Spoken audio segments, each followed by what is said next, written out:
Hello student, नमस्कार। कैसे हैं आप सब? उम्मीद करता हूँ बढ़िया होंगे। कल मैं पूरा लेक्चर पढ़ा दिया था बातचीत का, और बातचीत का पूरा लेक्चर हमें लगता है बहुत अच्छे से, बहुत आराम से आप समझ गए होंगे।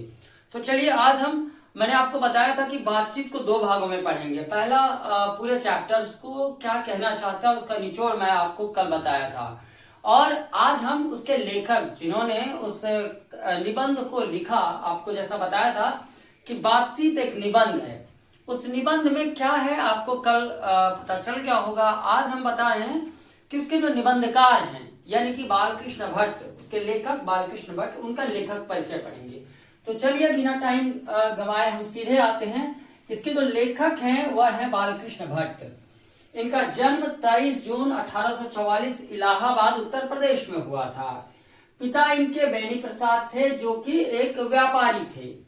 अगर माता जी का नाम कहा पूछा जाए तो बोलेंगे पार्वती देवी, जो कि एक सुसंस्कृत महिला, अर्थात एक वैसी महिला जो संस्कृति का वहन करते हुए अच्छे यानी कि भारतीय परंपराओं में पलने बढ़ने वाली महिला को हम सुसंस्कृत महिला कह सकते हैं। सुसंस्कृत महिला थी, और सबसे बड़ा इनका अहम रोल ये था कि ये बालकृष्ण भट्ट जी को लगातार अवेयर करते थे कि आप पढ़िए, आप पढ़िए, आप पढ़िए, और इनको बहुत ज्यादा सपोर्ट करते थे उनको पढ़ाने में, अर्थात भट्ट को पढ़ाई के लिए वो जागरूक करते थे।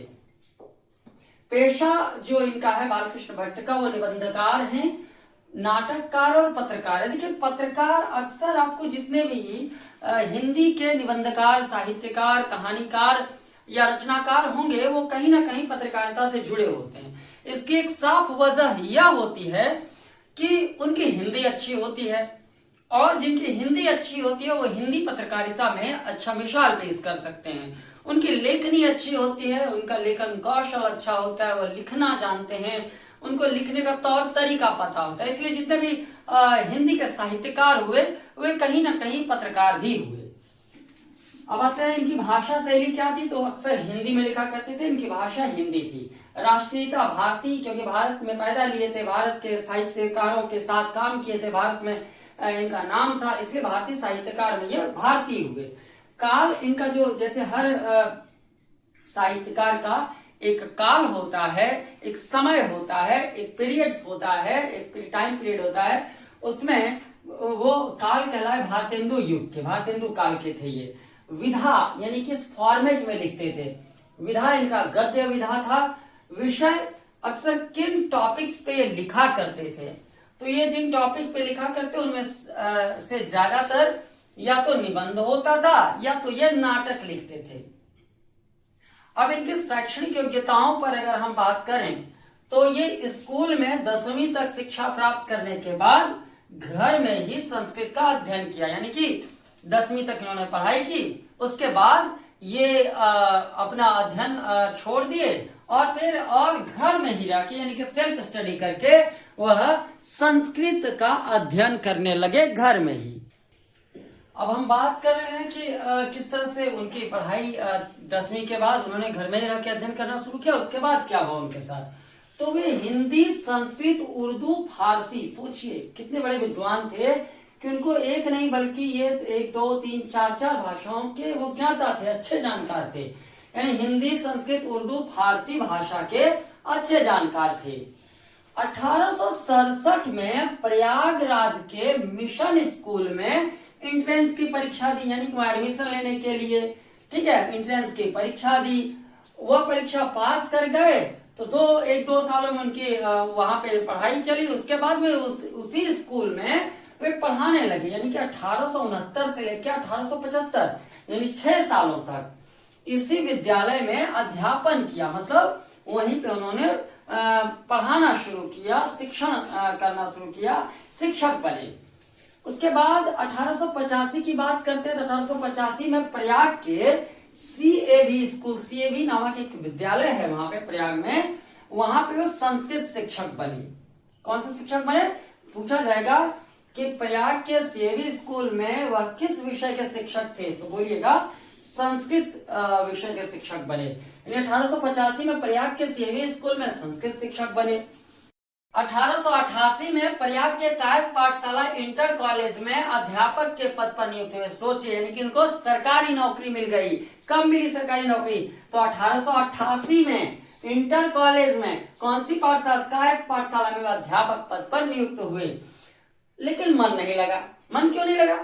क्योंकि देखिए, हर इंसान की जिंदगी में एक एरिया ऑफ इंटरेस्ट होता है ना। इंटरेस्ट यानी कि वैसा क्षेत्र होता है जो उसमें काम करने में उसको मन लगे, जिसमें वो अपना जीवन को मजे से कर पाए और मजे से जिंदगी को अच्छा से यानी वहां पे वह काम में लगा पाए। तो मन नहीं रमा, उसका मन नहीं लगा। क्या पढ़ाना लिखाना, छोड़ो यार। शेष जीवन लेखन कार्य को समर्पित कर दिया। ऐसा नहीं है कि लेखन कार्य जो है ना 1885 के बाद 88 के बाद शुरू किया, नहीं नहीं नहीं नहीं, नींव पहले ही डाल चुके थे। ऐसा कहा जाता है बेटा कि हर व्यक्ति का एक एरिया ऑफ इंटरेस्ट होता है, यानी कि वह उसी क्षेत्र में आगे बढ़ना चाहता है, लेकिन मजबूरी वह आगे नहीं बढ़ पाता है उस क्षेत्र में, तो वो कोई मजबूरन वो कोई काम पकड़ लेता है। तो उसी में उनको मन नहीं लगा तो वे छोड़ दिए। क्या छोड़ दिए? पढ़ाना लिखाना छोड़ दिए। और जब पढ़ाना लिखाना छोड़ दिए बेटा, तो किस में आ गए? फिर से लेखन में। और लेखन में ऐसा नहीं कि 1888 के बाद आए, बहुत उसकी नींव बहुत पहले रख चुके थे। 1877 में ही 1877 में हिंदी वर्धनी सभा की ओर से हिंदी प्रदीप नामक एक मासिक पत्रिका निकाली, जिसे वे 33 वर्षों तक चलाया। मासिक पत्रिका यानी पत्रिका मतलब समझते हो मैगजीन। जब आप बुक स्टॉल पे जाइएगा तो बहुत सारी पत्रिका मिल जाएगी। पहले के जमाने में सरस सलील होता था, नन्हे सम्राट होता था, है ना, बहुत ऐसी कई, फिर मनोरमा होती है। तो पत्रिका मतलब यानी कि मैगजीन। मैगजीन मैगजीन कई तरह के होते हैं बेटा। कोई मासिक होता है, तो कोई साप्ताहिक होता है, तो कोई त्रैमासिक होता है, कोई छमाही यानी अर्धवार्षिक होता है, तो कोई वार्षिक होता है। इन्होंने कौन सी पत्रिका निकाली? इन्होंने निकाली मासिक पत्रिका, जिसे कितने वर्षों तक चलाया? 33 वर्षों तक। सोचिए बाबूजी, इन्होंने इसे 33 वर्षों तक चलाया। 1-2 वर्षों तक नहीं, बल्कि 33 वर्षों तक चलाया। अब आगे आते हैं, इनके बारे में और जानने का प्रयास करते हैं।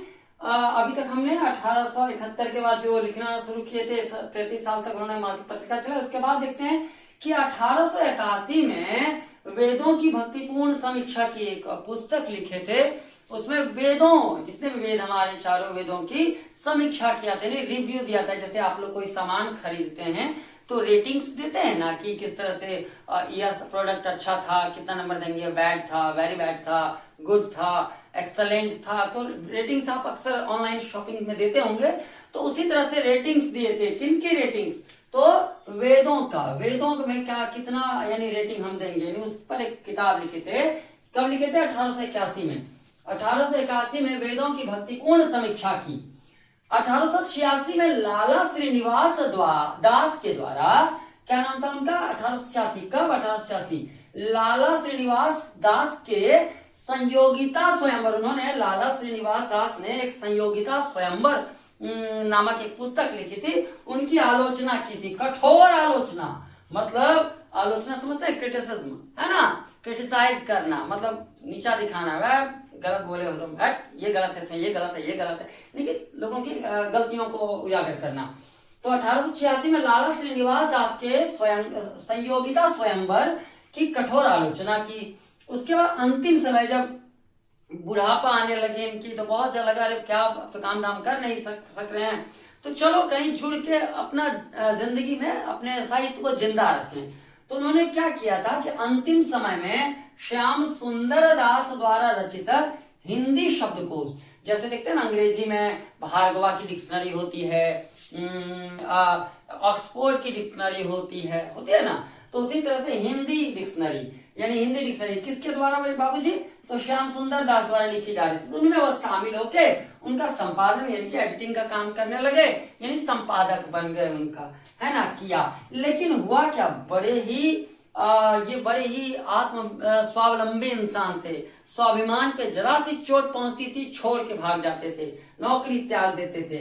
लेकिन अव्यावहारिकता की वजह से, यानी कि अच्छा व्यवहार नहीं लगा किनका? श्याम सुंदर दास जी का। किनके प्रति? तो हमारे बालकृष्ण भट्ट जी के प्रति। तो बालकृष्ण भट्ट जी ने अव्यावहारिकता की वजह से अलग हो गए और बुढ़ापे तक उन्होंने काम नहीं किया। 1900 क्या बेटा जी, याद रखिएगा, या 20 जुलाई 1994 को मृत्यु को प्राप्त कर गए, यानी कि इनकी मृत्यु कब हुई, 20 जुलाई 1994 को।